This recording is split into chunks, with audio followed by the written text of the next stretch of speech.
Hello everyone, I'm Dr. Jacob Wilson. Hey, listen, super glad you're at the channel. I've been doing research on gaining muscle, losing fat, exercise science for over 2 decades now, published over 250 papers. We own a lab, ASPI, which is 21,000 square foot high technology laboratory. And all the information that we learned with our team of scientists were given to you on this channel. So if you've never been to this channel, the best thing you can do to support it is like, subscribe, share. So listen, a lot of you guys are into health, fitness, could be bodybuilding, whatever that is. And of course, when I grew up, you always heard the thing. Listen, if you want to gain muscle, you want to lose fat, you need to eat 6 to 8 small meals a day, okay? Because every time you eat a meal, it stokes the furnace, etc., etc. Let me say this. Are there benefits to eating 6 meals a day or eating every 2 to 3 hours? The answer is yes. We know, in fact, my brother, Dr. Gabriel Wilson, his whole dissertation was looking at this. We know that if you eat a meal, after 3 hours, first protein synthesis goes up, and then after 3 hours, it goes back down to baseline. So it means if you're fasting a long time, you're not really building muscle during that period of time, okay?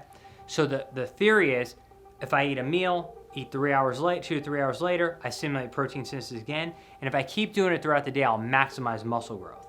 Is there a truth to this? Yeah, there are. In fact, there's a lot of supporting studies on that.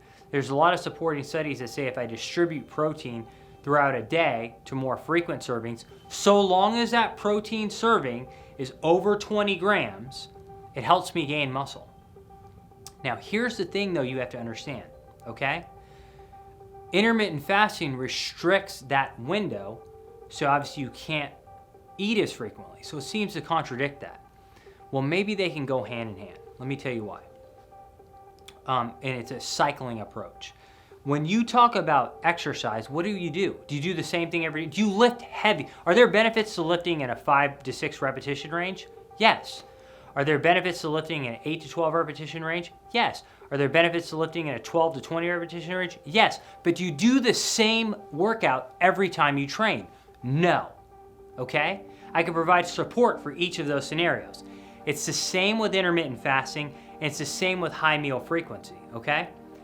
Here's the issue.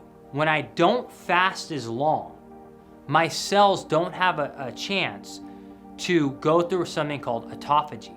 Autophagy is called cell cleaning.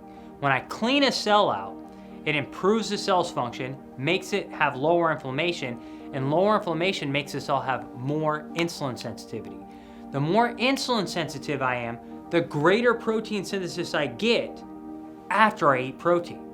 So the problem is, if I'm eating really frequently and over a long period of time, eventually my insulin sensitivity won't be as high.